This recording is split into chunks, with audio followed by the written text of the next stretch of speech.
Bluff City Media presents The Anthony Sain Show with your host, Anthony Sain. Now, let's get to the show.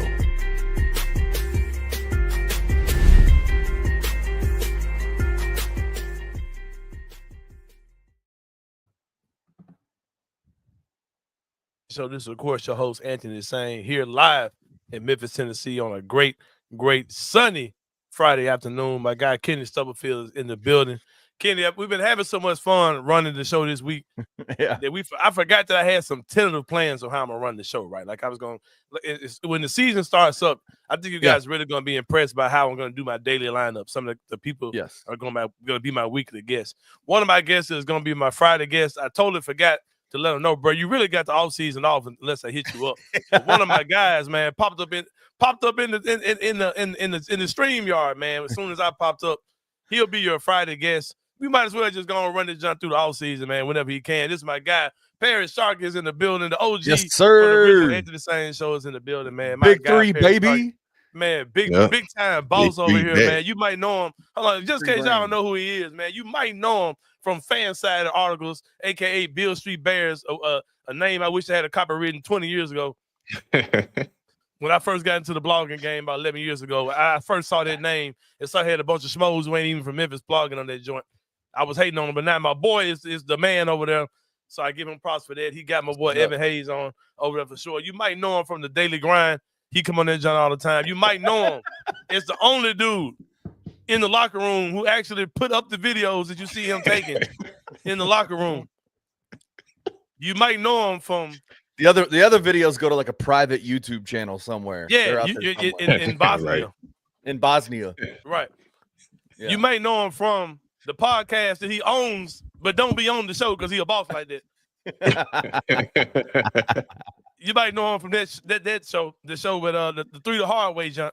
LBR, baby. Let's be real, baby. Let's be real network. You might see him selling shirts, man. You know, out here on the town type stuff. You might see him out with his wife, man. You ain't gonna see him nobody but his wife. If he out with his wife, man. He don't go. You ain't gonna see him out in the bar nowhere getting a drink or doing his thing by himself, man. He gonna be out with his wife, man, on some quality time type stuff, man. My guy Paris Sharkey is in the building. Paris, what's up, my boy? It's been a minute, man. How you been, bro? Man, bro, it's been too long, man. Glad to be back with my guys, bro. How y'all? Man, who you telling, man? Who you telling, bro? I be watching you on the Daily Grind, like, man. I gotta get my boy back on, man. Right. Here we are, man. Paris will be our guest each and every Friday. I'm super excited about the weekly lineup. We're gonna roll out closer to the NBA season. Just trying to get a feel for going daily right now.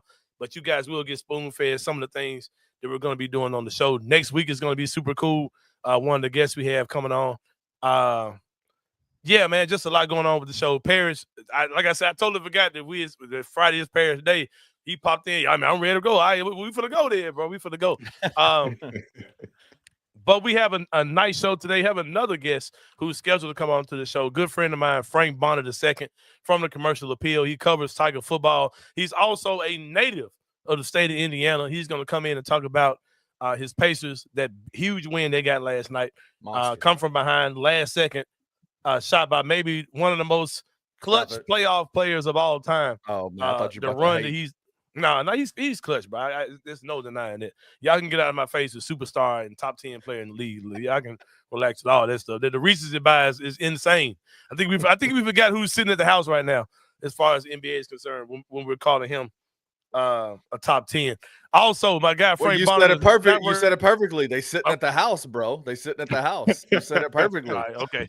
Yeah, you're right. So I guess he's better than Jokic. He's better than all the. Yeah, I got you. You're right. Hey, man. He's better than Giannis. You're right. My bad, bro. Silly of me, you know. Let me get it right for my boy get fined. My boy Frank Bonner does not work for the Commercial Appeal. He works at Daily Memphis. I'm glad I know that, bro. I need a Daily Memphis password. So I'm glad. I thought you worked for the CA. I need a Daily Memphis password. So my boy Frank Bonner does work for the Daily Memphis and not the CA. He covers Tiger football. He's going to join us in the second segment of the show. We're going to talk more about the Pacers. This will be a very NBA Finals-centric show today, and I'm excited to talk about it. Also, wrapping up the show for Inside the Same Brain, we were going to talk about the greatest movie that made its preview on Twitter yesterday, the epic story between evil Captain America and evil Iron Man. We will talk about that in the last segment of the show.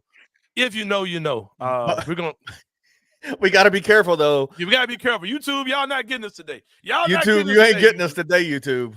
Yeah, Hey, we're gonna that's talk clever, about man. evil That's Captain clever. America and evil Iron Man. We're gonna talk about that Right there. in the last you segment of the know, show.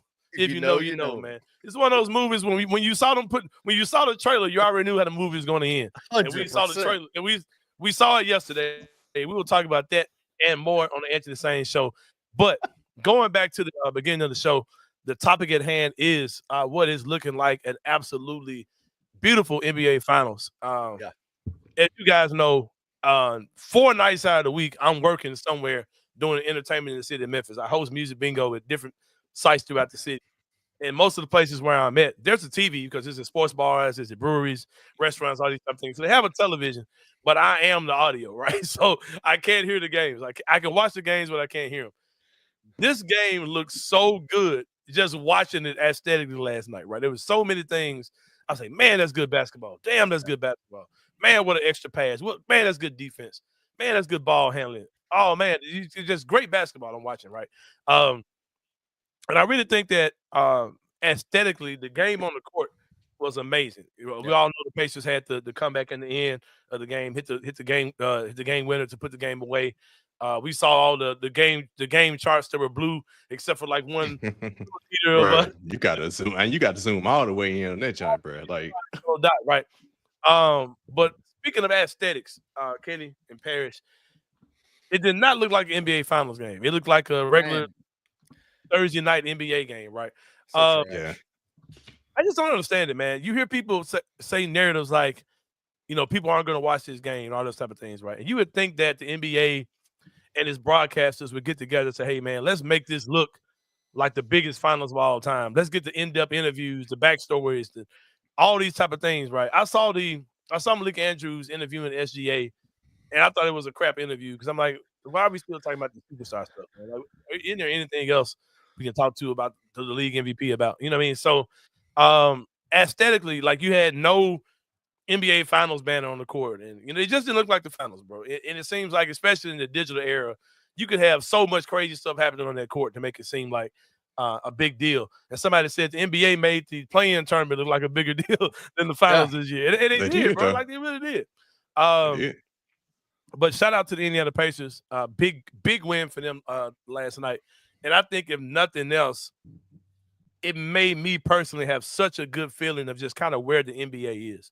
That we're actually watching the new wave of the NBA, right? Where the LeBron, KD, Steph Curry era seems to be fading away.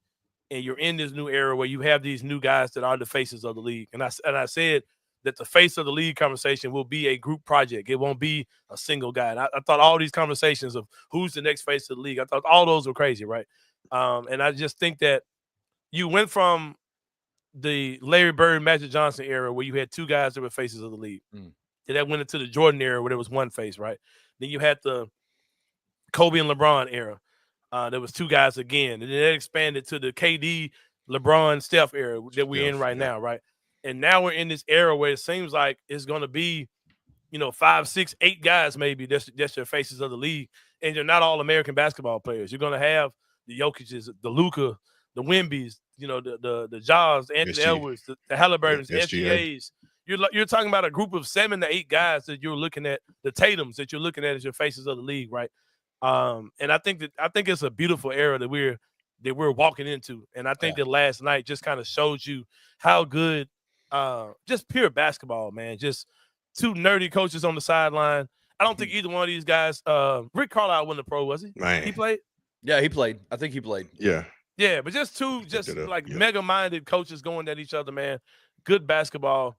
And I'm excited about it. I will say this, and I'll say this, and we'll go to the break because I want to talk more with my guy Frank Bonner in the second segment of the show. I will say this: that Pacers team is really good. I think they're a really good team. I think they've proven they belong on this stage. I think there is a big separation between them and the Thunder. And I think that what we saw last night is that the Thunder are a weird team. Weird. They are a mentally fragile team because people are saying things like, if the Pacers really didn't play well, like they turned the ball over, like they were turning the ball over because the Thunder have really good defense, and that same mindset, if the Thunder had have converted more of those turnovers, they would have blown those guys away, right? And Shai Gilgeous-Alexander, I'm gonna say Shai, y'all know that. He had 40. He had a 40 piece, right? Yeah. Jalen Williams and Chet Holmgren totally let him down, especially in the second half of that game. And I don't expect that to happen again. It looked just like that Denver game where both of those guys gave you nothing in game 1 against Denver. And then you saw Oklahoma City look more like themselves. You got to keep in mind, this Oklahoma City team, they're doing something historically that you don't see a lot. You don't see teams this young make an NBA championship run. And while that's happening, they're going to have to learn certain things on the job, on the fly.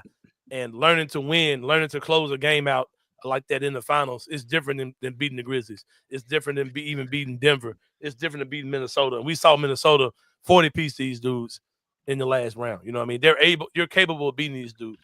I'll say this for the sake of the game and for the sake of, we know this is going to be a good series now since we saw the Pacers steal game 1. I think that's great. I just don't think what we saw last night is repeatable. I don't think the Pacers can come out and do that enough to win this series. I think the Thunder win this series, whether it's in 5, 6, or 7 games, I don't know. But I saw last night a Thunder team that didn't play a good game at all, but had those guys at bay the entire time and just flat out took their hands off the rope. Because the Pacers they're gonna stay close enough to make a crazy run, and the crazy run happened and they beat them. I don't think that's something that's gonna happen enough where the Pacers are going to win. I'm excited for the people who are hating on the Thunder, because I am a Thunder hater myself, even though I would like to see them win. If they won, I wouldn't feel any type of way about it. There are some people, especially locally, that really don't want to see them do anything. I'm not in that boat at all, but I'm just excited to see what it looks like to be not only the kickoff of a great season, a great series, but the kickoff of a great era of basketball that I think we're about to be in. So what are you guys' thoughts on last night? I have a question for Parrish on it. Do you think that so we've talked about this Oklahoma City Thunder team. Anthony's discussed it over the year about like the historical patterns of the NBA. Teams that are as young as Oklahoma City don't typically win. Yeah. Don't typically win the championship. Do you think this Oklahoma City Thunder team, would you compare this team to that Boston Celtics 2022 team that went to the finals? The one that lost to Golden State. You're right. Somewhat, but Indiana don't have a Steph Curry on their roster to just take over to the extent, right? But they do have a coach, Rick Carlisle, who has experience having an underdog team against the Miami Heat Big Three when Dallas beat them, who came back game 2 of that series. Yesterday's game 2 of that series went the exact same way. Miami was about 15. Dallas came back and won. Eventually, Dallas won the series in 6 games. So I think Rick Carlisle is the key to this series. And it showed last night, in my opinion, right? Because I think what Boston, that was Ime Udoka's first run as to the finals. And I think it was on his second or third year as a head coach. But Rick Carlisle, that was the very first year. He was there 1 year. Wow. it was. I knew it was very early. So yeah, but man, Rick Carlisle, he just shows over and over again, like his rotations. Obi Toppin coming in and just giving you good minutes. Andrew, I thought it was perfect how he orchestrated the fourth quarter where, okay, Halliburton struggling. They got Lou Dort on him in the chamber. Put the ball in Andrew Nembhard's hands and let him run the offense. He ran it perfectly down the stretch. He got in Shai's head. I don't know if y'all saw that play when Shai got fouled and he had like shoved him. And then Nembhard went right back to him and shoved him back. I never seen Shai ever get like that. Even in Minnesota, I never saw him. That was interesting to me. I've never seen Shai rattled like that. Like that was he got rattled in that fourth quarter. Nembhard did that to what's his name? To Jalen Brunson the entire series last series, right? Like just the way that he plays defense, the way that he I don't know if he's talking shit during it. I don't know what he's doing, but he's doing something to get these dudes off their games. And that's one of the things about Shai that's made him kind of the MVP of the year and the guy that everybody's looking at is that he just does not get rattled. He is just consistent the entire time, the entire year, every single game.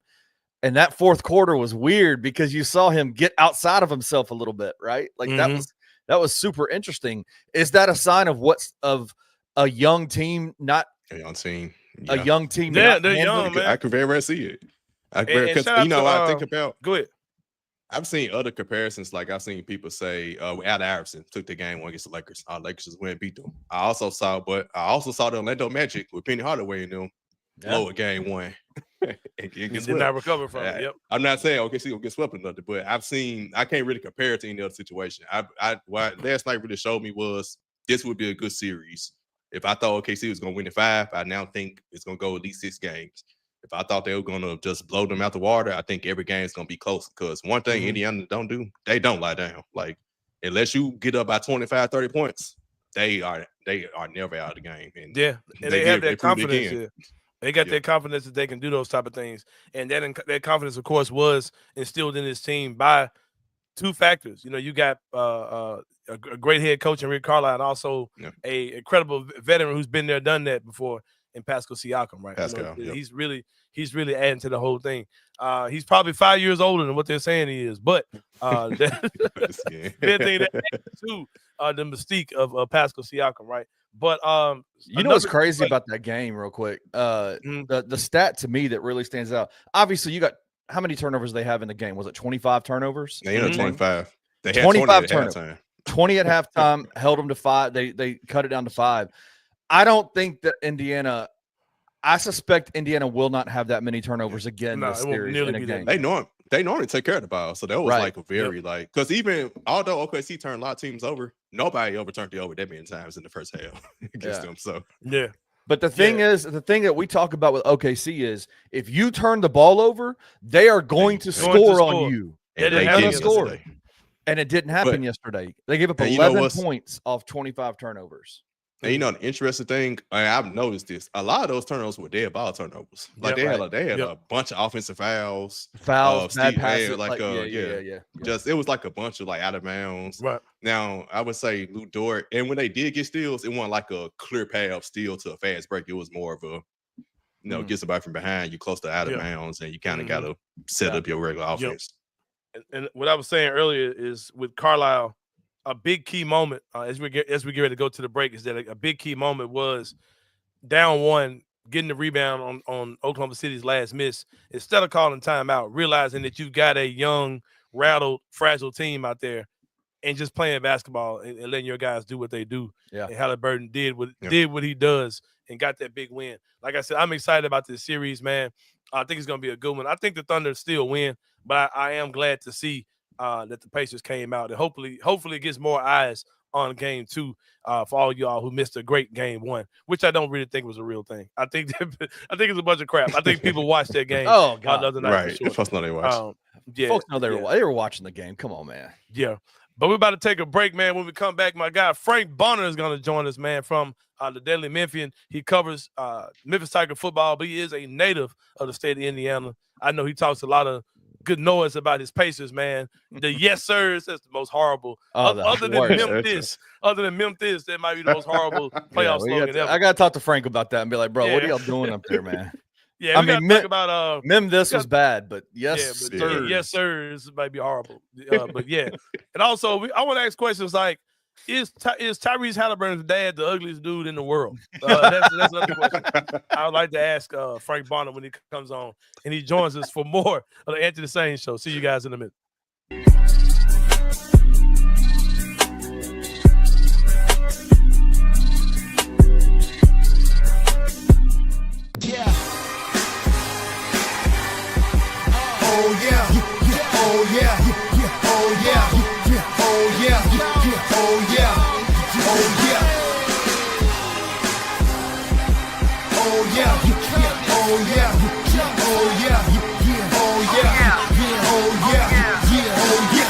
By the way, we ain't going nowhere. Solar flare, ultraviolet light beam. When we appear, be prepared.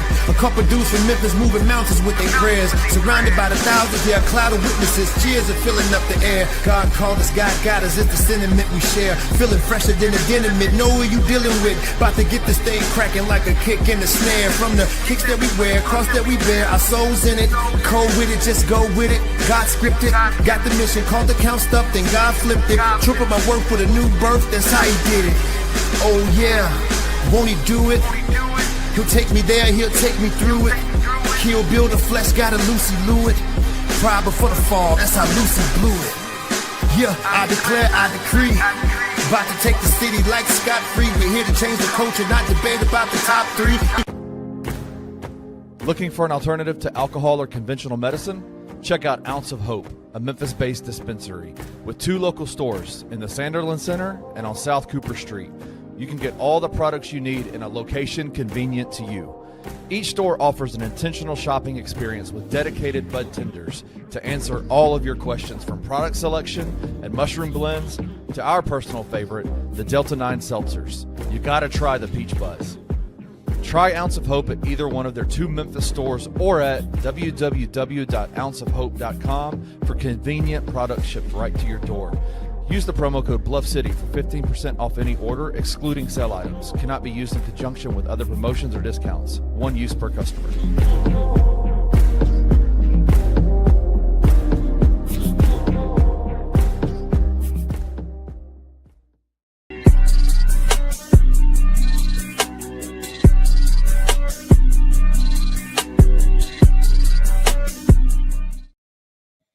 All right, y'all. Welcome back to the Anthony Sain Show. If you're watching the commercials, man, we still got our friends. Let's keep our friends here today from Facebook and Twitter. Let's keep them here. Yeah. Y'all gonna rock with us, man. You know what I'm saying? Just like LeBron said with 2 Chainz, man. Well, thank y'all for rocking with us, man. So we're gonna give y'all 2 more segments, man. We got 2 more segments for y'all, man. But yeah, man. If you're watching the commercials, man, there was an ad in there about a super exciting initiative that is going on in the city of Memphis called Inspire Memphis. Our good friend Terrell Munger, who we've mentioned every day this week, he's like He's the pastor of One Accord International Church. I visited them for our first church review. He is also spearheading this exciting campaign, this exciting initiative in the city of Memphis called Inspire Memphis, man. Like I said, it is a program that is set up to get young people in the city of Memphis engaged in positive events, positive activities this summer. My organization, Memphis Magic Volleyball Institute, is a part of it. We are looking for volunteers as well, man. If you played volleyball on any level in your past, whether it's middle school, high school, college, if you're a current coach on any level as well, please, we need volunteers. These are young ladies. We're trying to get young ladies who have little to no experience with volleyball. We're going to teach them some fundamentals, get them some conditioning things, try to get some girls ready for school this year when they're playing. This is something we're going to be doing the entire school year as well.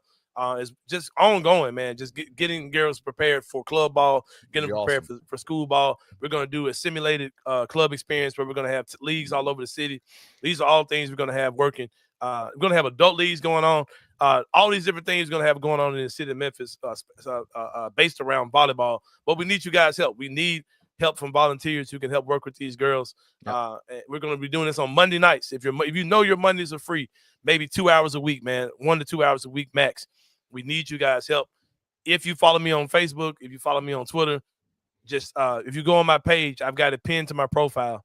I think on Facebook I may not have it pinned, though. I think it is. But on Facebook and Twitter, it's pinned to my profile. The information is there where you can hit the link and sign up for it. It's going to be an awesome summer kicking off this thing for Memphis Magic Volleyball Institute, which is part of the Inspire Memphis campaign. This Inspire Memphis program is going to be awesome. It's an awesome initiative. Like I said, it's Terrell Morgan jumped off.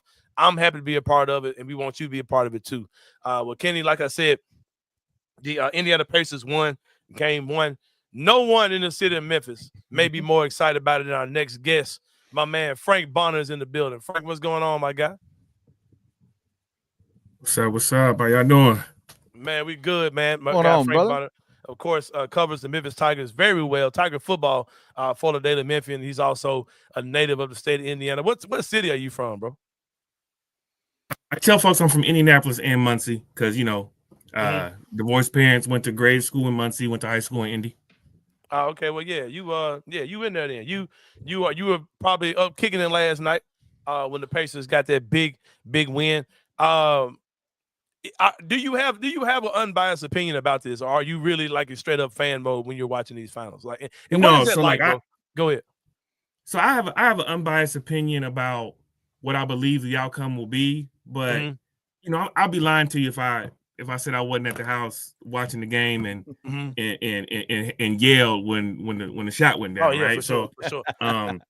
But as far as I talk to my family. How I talk to my family. It's real cool to see my family be this tapped into the NBA Finals. I've never seen it like that before, so that's nice. But at the same time, I know what it is in terms of objectively, like going into this series, I had said the Thunder would win the series as an objective journalist in the field. That's just what I felt.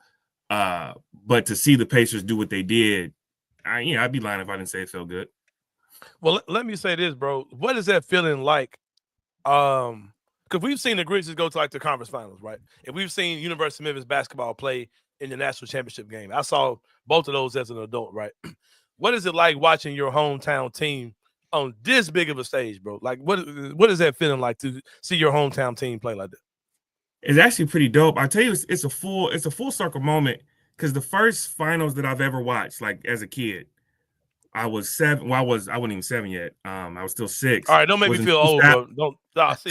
It was it was in 2000 when the Pacers lost to the Lakers. Like that was the first. I was a grown ass man. Wait, how old were you?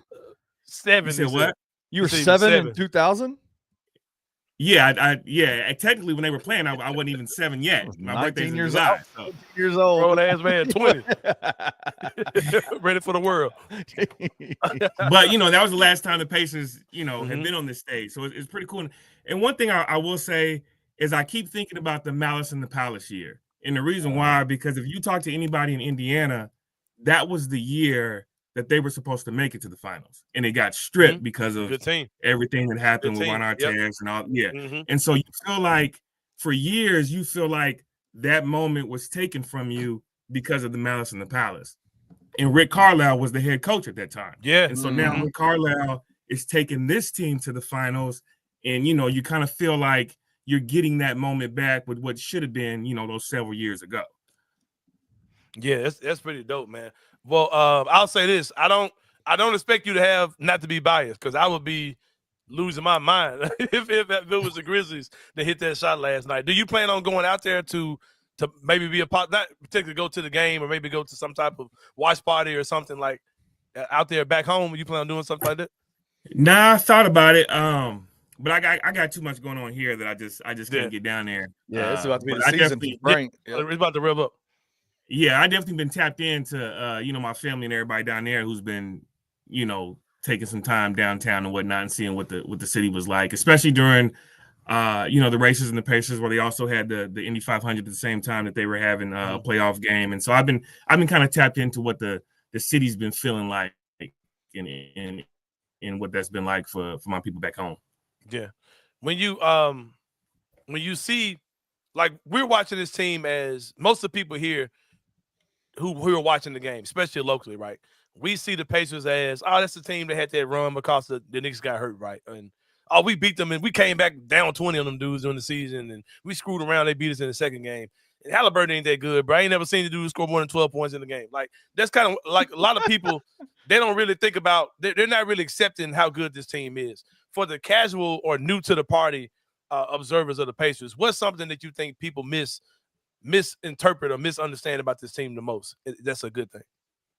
Well, I will say, and I've heard you talk about how you are upset about the whole is Halliburton a superstar or whatever, right? Well, the reality of it is it doesn't matter because this team isn't superstar centric. It's a complete team.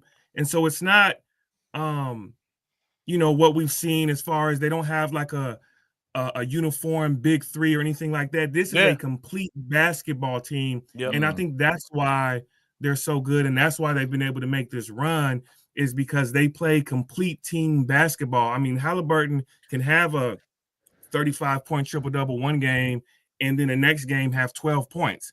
I'm not necessarily saying he should have those up and downs, but they can still win when he does have those up and downs because you've got Siakam, you've got Neesmith, you've got Nembhard. And so I think the reason why people may not understand why they're so good is because they don't have that bona fide star. They don't have a box office John Moran or an Anthony Edwards or even an SGA.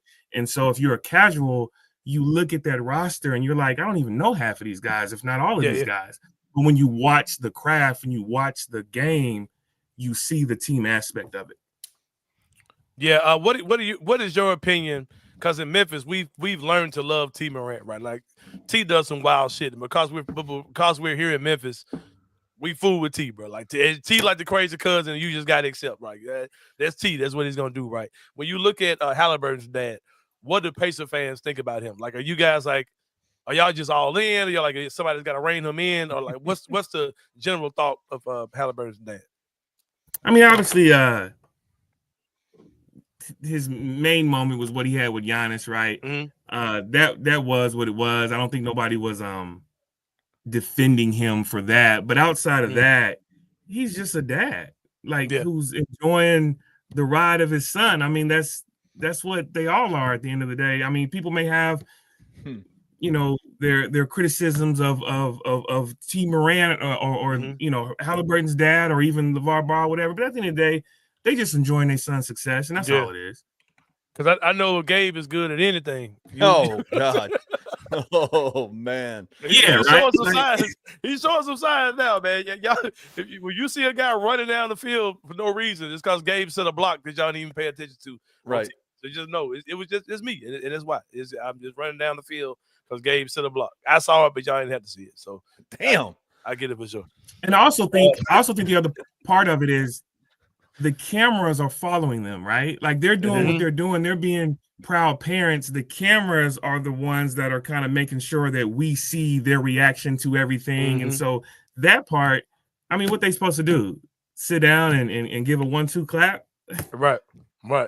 Yeah, you don't we never saw like any cameras really following these dudes' moms over the years, but as soon as these dads get involved, they got the cameras all over them. But yeah, that's a whole nother conversation, Frank. You better get me stirred up. Don't get them stirred up, Frank. Don't get them stirred up, Frank. I will go there. Frank, let's transition to Tiger football, man. They got a little quarterback situation going on. I don't know neither one of these dudes. Now, I know both of them is brothers. I know both of them black. That's all I know.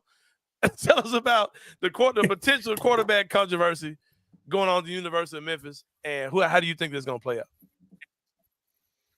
Yeah, right. Obviously, like you said, everybody's looking at the battle and wondering, is it going to be the 4-star freshman A.J. Hill, or is it going to be the veteran from Nevada, Brendan Lewis? My take on it is I'm going to say I'm expecting Brendan Lewis to be the starter, and that's not anything negative toward A.J. Hill, but A.J. Hill is a true freshman. You go and get your veteran quarterback so he can be your bridge guy. So when A.J. Hill takes over next year, he's been in the program for a full year. You don't have to worry about if you can trust him because you know what he can do. I think Brendan Lewis, and then Memphis is in a situation where there are no more rebuilding years. You have to win now. And winning now with a true freshman is hard to do. I mean, you look at Seth Henneken, who started off 4 years. His true freshman season, they had a mediocre record, and that's not to say that it was all Seth's part, but the fact of the matter is it's hard to win even when you have a talented true freshman. So I do think you go with the bridge, the veteran, and Brendan Lewis, and try to make a run at a championship that way. Yeah. Does he seem to be the type of guy? When I say this AJ Hill, you said his name right, the rookie. Yeah, the freshman quarterback. Yep. Does he seem to be the type of guy who will be down with that though? Because I thought I remember him coming in as a pretty highly heralded, prospect or whatever. Is he a guy that you think will wait and will wait until next year to play? Or you think that could be some potential conflict with it?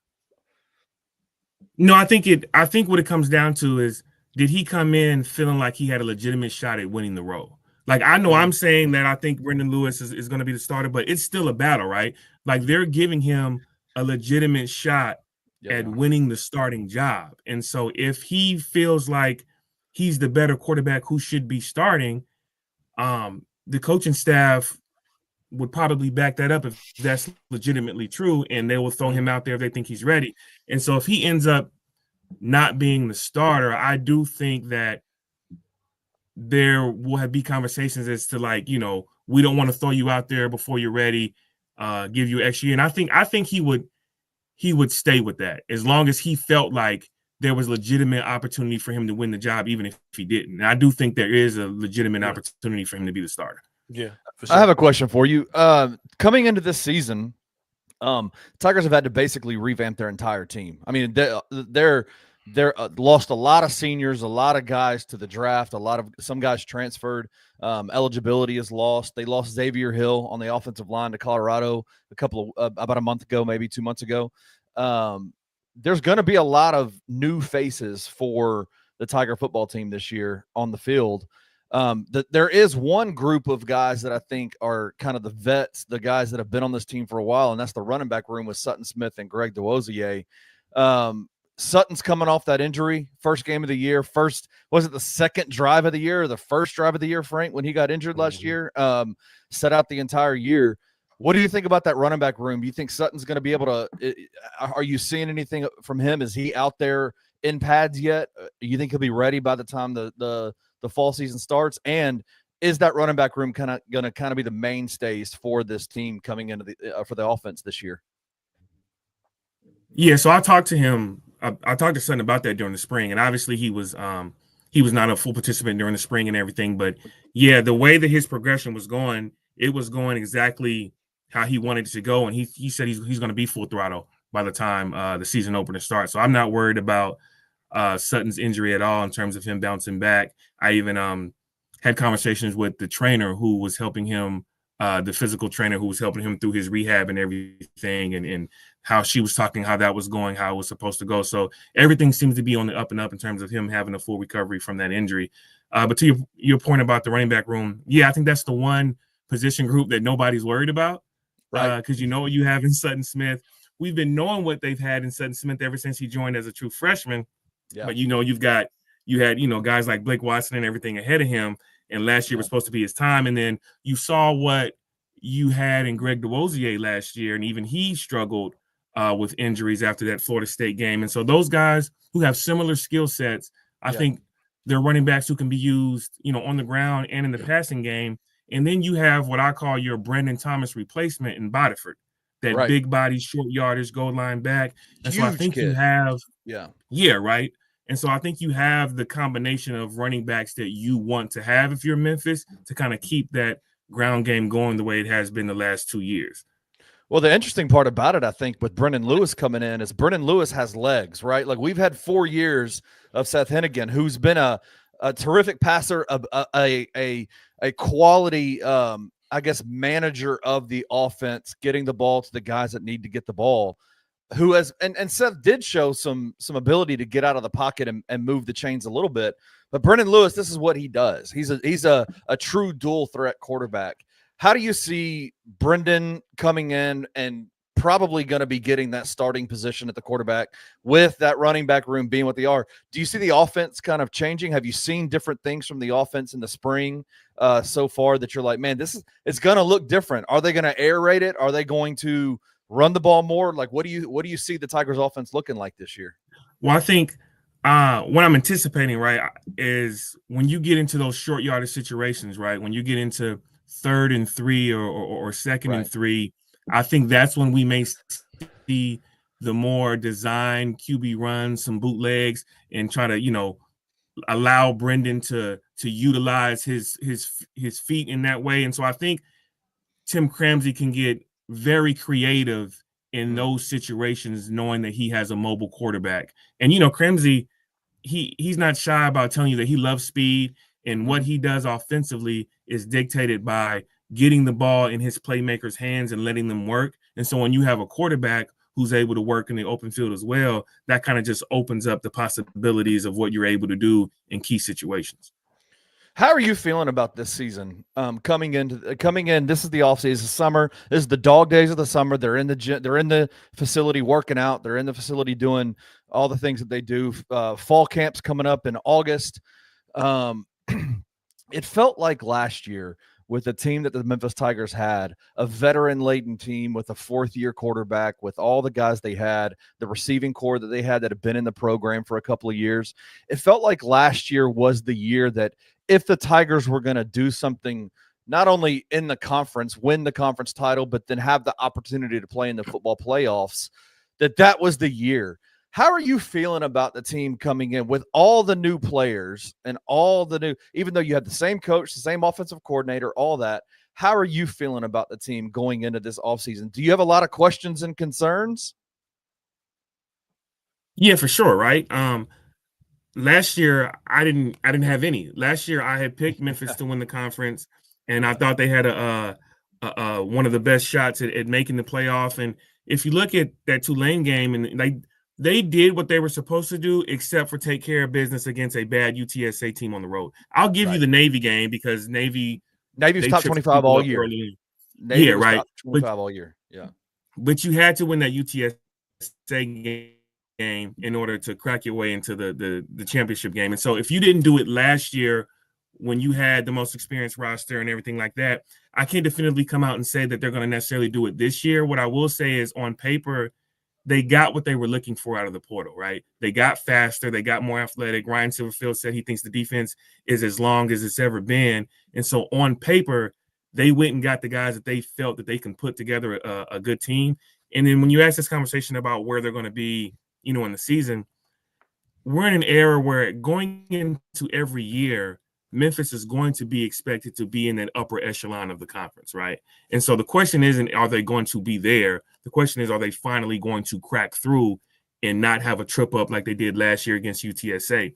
And you don't really know that until you see how the pieces fit, right? So after those first couple of weeks, then we'll be able to have a better idea of, can this team actually get over that hump and get into the conference championship? But with so many new faces, I mean, yeah, they'll be right there, but you can't really definitively say that they'll crack through when you basically have an entirely new roster. Yeah, I think the concerning part is the odds have been coming out, right? Like some of the prognosticators are coming out with the odds of what the conference, like where the conference standings are. And they've got the Tigers in 4th place. I know ESPN has them in 3rd, and they have them behind Tulane and behind Navy and Army. And you look at that and you go, the Tigers, with the money that they have in terms of NIL, with the facilities and the investment around the program, like when is that crack through season going to happen? When are they going to break through? And again, what would you say to Tiger fans that are saying, again, we're picked 4th. Again, we're picked 3rd, right? Like preseason, right. Like we're not expected to win the conference again this year. Like, what would you say to that?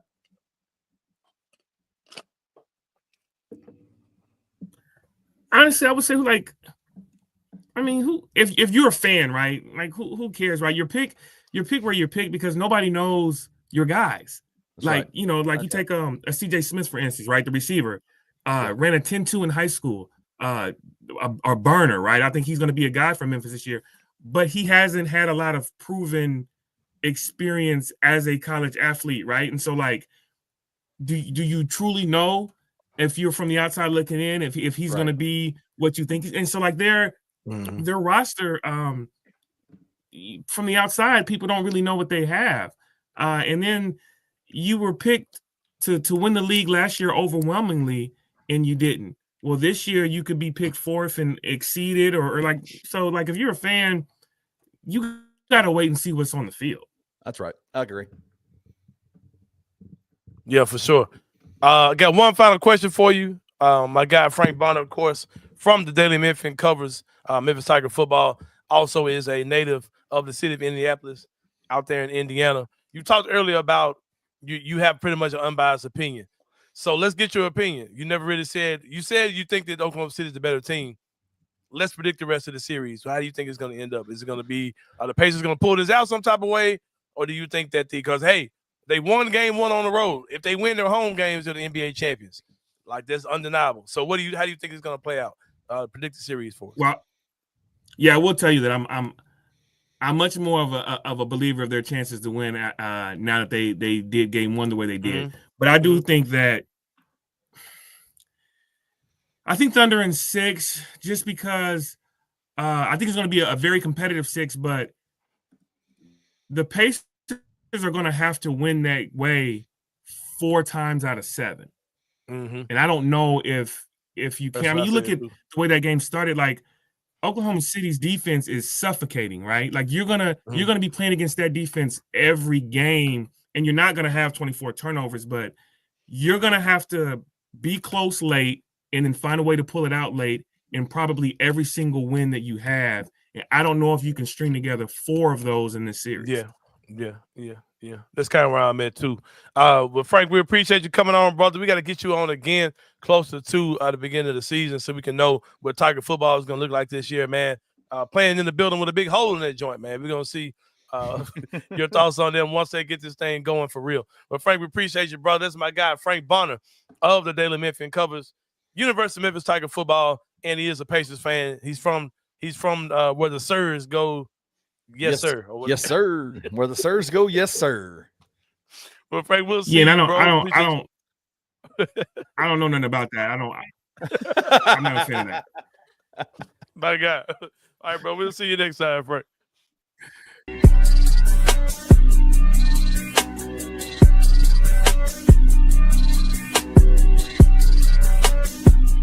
Yeah. Oh yeah. Oh yeah. Oh yeah. Oh yeah. Oh yeah. Oh yeah.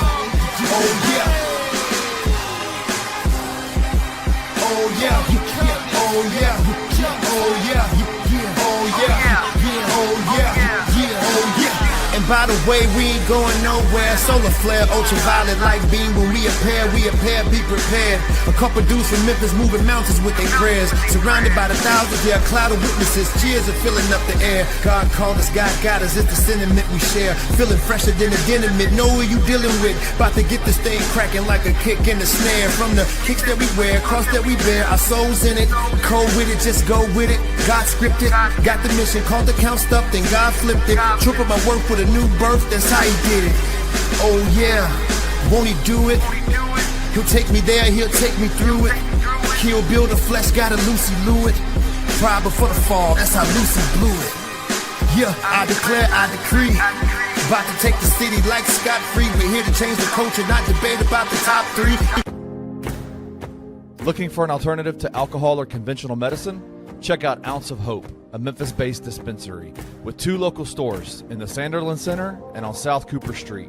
You can get all the products you need in a location convenient to you. Each store offers an intentional shopping experience with dedicated bud tenders to answer all of your questions, from product selection and mushroom blends to our personal favorite, the Delta 9 seltzers. You gotta try the Peach Buzz. Try Ounce of Hope at either one of their 2 Memphis stores or at www.ounceofhope.com for convenient products shipped right to your door. Use the promo code BluffCity for 15% off any order, excluding sale items. Cannot be used in conjunction with other promotions or discounts. One use per customer.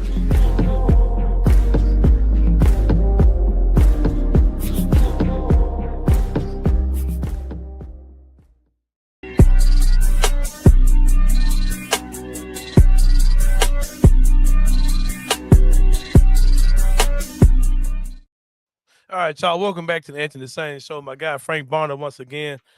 Frank is a guy who's not from here, man, but it seems like he a lifer. He seems like he really enjoys the city. It seems like he actually enjoys covering the teams that he has to cover, man. Yep. Well, it is time, Kenny Stubblefield, for Inside the Same Brain. Before we get into that, though, man, I wanted to talk about something that is going on. These New York Knicks mystery, man, is coming together. Y'all know I'm a sleuth when it comes down to putting stuff together and figuring out what's really going on, right? I usually keep it going within the Memphis market, but I'm in New York with this shit now, son. I'm out here, man. We about to pack this up, son. Pack this up, son. We here, but anyway, son. All right, you heard the story that came out. We talked about this the other day, where the reports that Rick Brunson, teams that the players didn't really like jiving with Rick Brunson, right? The whole thing with him, the dynamic between him and his son, and made things kind of uncomfortable for the coach and the players, all those type of things. That sounds like, to me, Kenny Stubblefield, if it's a way you can look at this and say, if there's a Giannis package, right? Because you're talking about the Knicks might be trying to get Jason Kidd, right? If there's a Giannis package, it seems like the Knicks might be letting Milwaukee know, like, Jalen Brunson might be the dude we'd trade for Giannis, and I would trade Jalen Brunson for Giannis, bro. Hey, we've seen the little hit pieces come out before a move before, bro. So didn't Giannis like Jason Kidd in Milwaukee? Yeah, that was his man. That was his guy, right? Yeah. Hey, bro, look into it, bro, for real. Look into it, bro. So wait a second. So you're telling me the idea is about Rick Brunson, but the real part of it is you think the Knicks are signaling to the Milwaukee Bucks that Jalen Brunson is on the. They're setting up the Jalen Brunson trade, bro. They'll say like, hey, Like, the guys really didn't like his dad and all that type of like. It was a lot of friction between the players and him. And hey, would you to y'all? I'm gonna throw this off to y'all real quick. Would you trade Jalen Brunson in a Giannis trade? What I do the Jalen Brunson Giannis trade? Yeah. If I'm Milwaukee, out of here. If I'm Milwaukee, no. But you still get a star player, all NBA level player, man, and he's your point guard. Yeah, but you still got Dame there too, though. Yeah, even though he's hurt, he's still on the roster. Who's going to be the second option? Bobby. I mean, I'm saying, it's gonna be ass. They're gonna be ass. If you trade Giannis, it's gonna be ass regardless. You know what I'm saying? So, like, that's my thing is like Milwaukee. If they trade Giannis, no matter what they get back, they're going to be worse than what they were, right? Oh yeah, by far. I wonder. Don Michael. What you got? The Knicks are telling Dallas, we can send you Brunson back for Flag.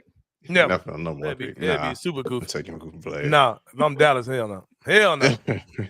Rusty comes in, Brunson's short ass can get gone. Man, get his little baby ass about this mother, man. But who would New York have to? Cool. Who would New York have cool, to? But that's not. Say it again. Him up there. You said Brunson's cool. I like Brunson cool, but not for no Giannis a number one pick type is like, yeah. But I'm saying if you're the Knicks, you're not gonna get him for like an OG Mikal Bridges, whatever. But you might can get Mikal and Brunson though. You might can get Mikal and Brunson or Brunson and why not Cat? You're not still gonna get on 1-on-1. And if you trade, you trade Cat. I'm saying you still can trade Cat again for somebody else though. You know what I'm saying? How would a Cat Giannis trade work? Look, my guys are saying through the Hardaway Savage was talking about Cat for KD. Because Cat and Devin Booker. Yeah, that's the one. Yep, that's the one people talking about too. Because Cat and Booker, that's his guy. I mean, they were trying to start a big three with Devin Booker, Cat, and D'Lo. You remember that? D'Lo, I remember that. Oh my God! Because they got D'Lo and Cat together. They were trying. They were trying to get Booker with him. Yep. But yeah, man. Speaking of trades, man. Speaking of trades, a lot of times what people do when they try to get a tattoo, y'all, they'll go get some little Rudy Poot tattoo service to do them for them, man. And they'll trade their good common sense in to go get a little rinky-dink tattoo somewhere. But I advise y'all not to do that, man. If you're going to get a tattoo, it's summertime. Y'all probably, you know what I'm saying, go step out with something clean on these folks for the summer. Go give them my guy Richard Jarvis and the good people at Trilogy Tattoos, man. Y'all know where they at, man, on the Highland Strip. They've been there for 27 years. We ain't doing no rinky-dink stuff, man. We ain't doing no stuff with some guy coming in, itching, nose running, all that type of stuff, man. He gonna get you straight, man. You know what I'm saying? They got everything professional, man, licensed, clean environment, man, super comfortable. As a person who's never got a tattoo, if I were coming to get one, it does not look like what you see on TV where it's some shady, rinky-dink looking place. Super comfortable in there, man. Clean, all these super professional inside. Check it out, man. Check it out at Trilogy. Get you one soon. My guy Rusty Whitten said he's gonna get on one. Go ahead and get you one, man. I'm thinking about getting me one too, man. I'm getting one on Monday, baby, right here. He's getting one Monday. We're gonna see commercials gonna start rolling out next week for them as well. Yep. Super excited about the partnership between the Anthony Sain Show and Trilogy Tattoo Company. But Kenny Parrish, I don't know if you guys were on Twitter yesterday, but there was a incident online. I'm not even gonna say what app it was on. Hope they don't get us for that. I hope they don't flag us for that. But there was an incident between Captain America and Iron Man got into it yesterday. Man. Evil Captain America and evil Iron Man got into it yesterday. Just gonna give my synopsis of it, man. Captain America was trying to do these things that he says is gonna be good for the Avengers. Right. Iron Man was all with it at one point. And now these things don't serve Iron Man's interest anymore. Right. And they broke up, man. They broke up. The Avengers are down bad right now, bro. They're down bad, bro. Ooh. And I remember people were saying that they didn't want to see the Avengers movies with women playing certain parts or black people certain parts. And why are they trying to force these different parts in and all these type of things and all that type of stuff.